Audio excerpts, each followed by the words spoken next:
Hello mga ka-Jammy and welcome to another cake video. Grabe mga ka-Jammy, na-miss ko mag-vlog, na-miss ko tong pag-edit ng video, pag-voice over kasi medyo na-busy ako ng mga nakaraan kaya late ako mag-upload ng mga cake vlogs natin. So, ang cake po natin ngayon ay color red cake na merong edible flowers. So, bali order po ito ng doktor sa aking pinagtatrabahuhan. Actually, pang third time niya natong order sa akin. And etong cake na ginagawa ko ay para sa 88th birthday ng kanyang mother. So, thank you po kay doktora na lagi pong umu-order sa akin at nagtitiwala. Ayan, maraming salamat po. And etong cake na ito ay isa sa mga pinakamagandang cake na ginawa ko. Kaya sobrang natutuwa ako dito. Medyo ginalingan ko talaga dito. Dahil lagi ko naman ginagalingan sa lahat ng mga sa mga cake na ginagawa natin. Tsaka syempre, para din sa ating mga customers. Yan. Wala naman tayong pinipili, mga ka-Jammy. So, ayan, the usual. Ang flavor ng ating cake ay vanilla with caramel filling. Ayan, vanilla chiffon. So, yan, the usual na ginagawa natin. Nag-i-stocking tayo ng cake. Meron tayong mga dowels. Ayan. So, dahil malayo ang babiyahihin po nito, kailangan nakabaon po ang dowels natin sa cake para hindi siya mag-i-slide. So, yan ang isa sa mga sikreto kung bakit hindi tumataob ang ating cake. And thankfully, hindi pa naman ako nasisiraan ng cake na talagang sirang-sira. Yan. And then, cram coating na po tayo mga ka-Jammy. So, namali ako dito ng pagka-cram coat kasi light icing yung nagamit ko, white, kailangan to maging red. So, ayan. Cram coat lang natin siya and then i-chiller natin siya for 15 to 30 minutes.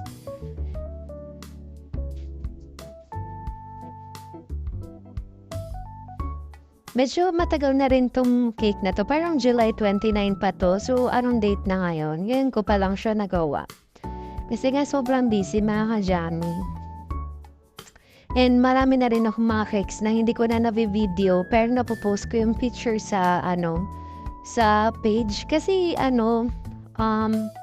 yung space, yan, nahihirapan ako sa space. Siyempre, gusto ko pag nag-upload ako ng video siyempre, medyo ko, may quality, maganda yung background natin, ayan. So, yun nga pala, thank you pala sa aking mama na binigyan ako ng napakagandang table. Napansin niya ba mga ka-Jammy? Ganda ng table natin, no?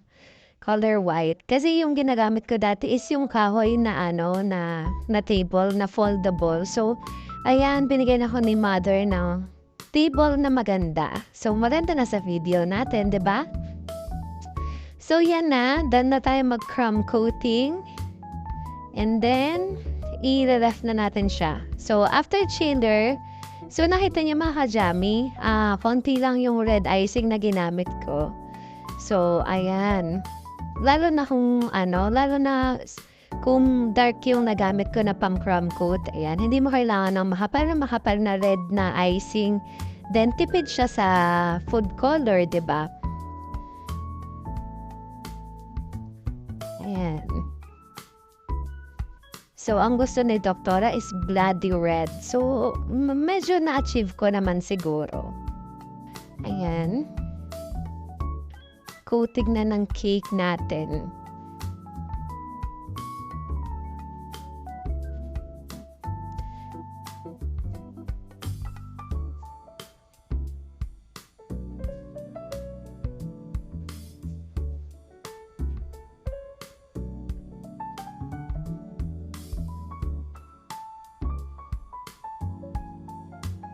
Ayan, tinitingnan ko lang siya yung mga parts na merong mga butas, ganyan, siya yung mga uneven. So, lalagyan natin yan ng para pumantay siya. O, diba? Galing ko na magpakinis mga ka-Jammy. Practice lang ng practice. Sa mga kapwa ko baker dyan, practice lang kayo ng practice. Ma-achieve nyo din yan. Kung paano magpakinis. Yung akin hindi naman super perfect pero nakikita ko naman na may improvements na siya. So, ayan.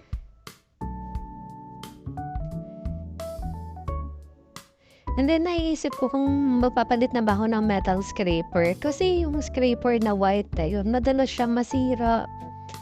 Nagbubungi-bungi siya. Kaya pangit yung nagiging rough din yung texture ng cake.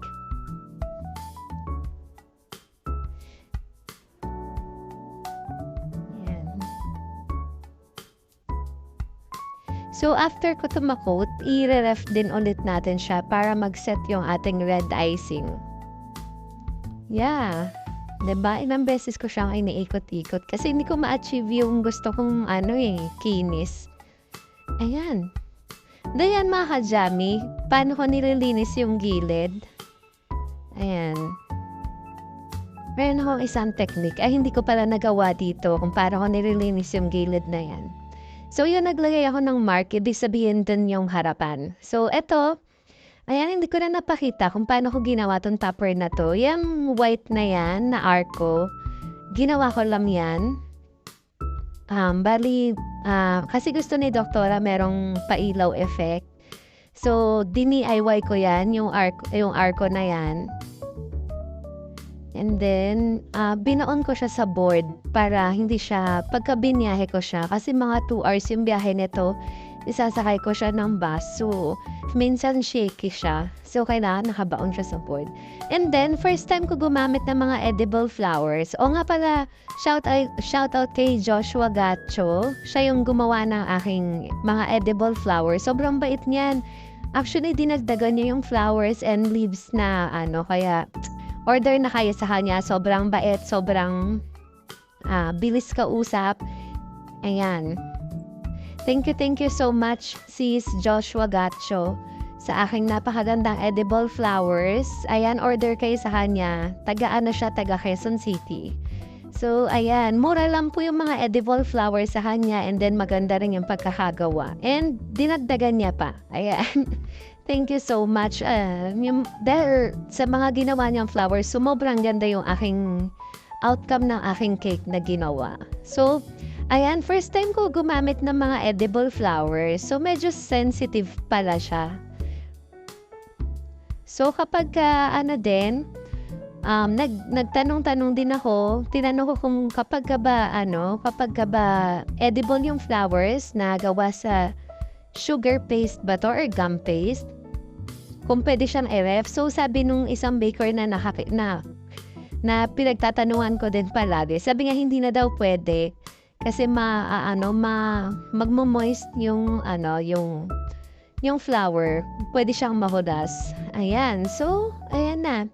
Dito, medyo hindi ako na-satisfy dun sa position ng flowers. Kaya inipa ko.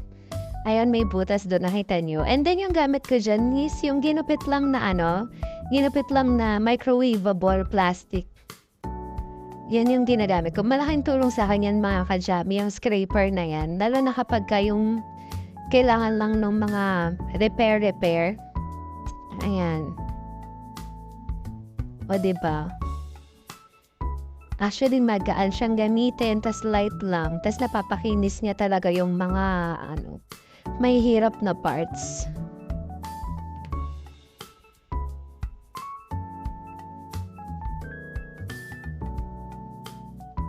Ayan.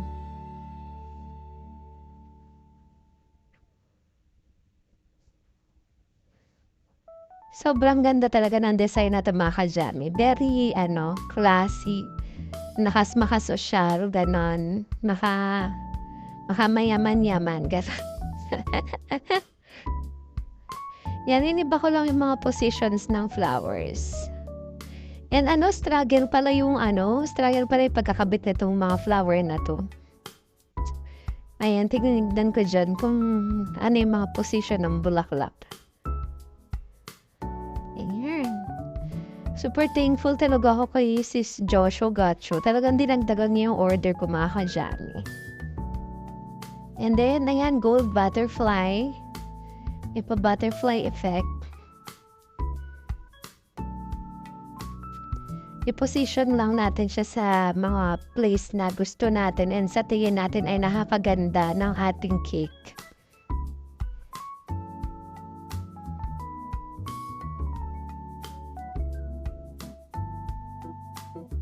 By the way, ang size po pala ng cake natin ay size 6 by 5. Pero ginawa pa ata siyang almost 6 by 6.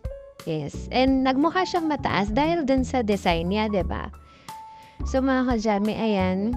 Kung gusto niyo na, medyo mataas tingnan yung cake niyo, gawa kayo ng mga ganyan na, na mga toppers.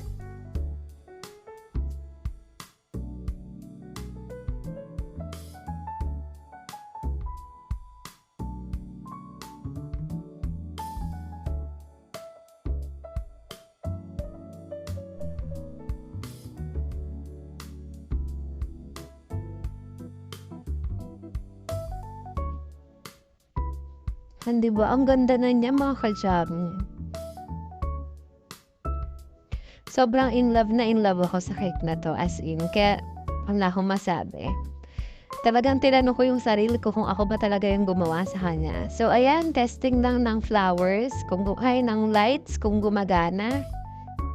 And, ayan, naglalagay na ako dito ng luster dust na, yung tinunaw sa gin. Yan, kasi may ganon details yung cake. So, gamit lang ako ng brush and then pinipitik-pitik ko lang siya. Ayan. Yan, nagkaroon siya ng mga, diba?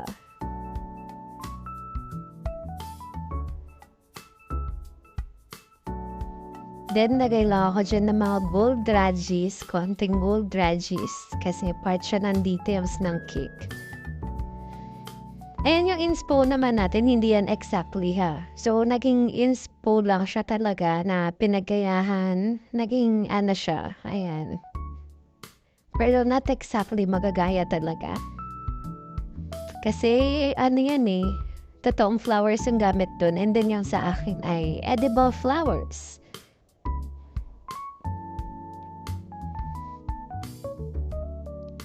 Ayan.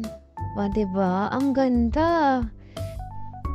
And ito na po ang final look ng ating cake. Diba? Sobrang ganda niya mga ka-Jammy.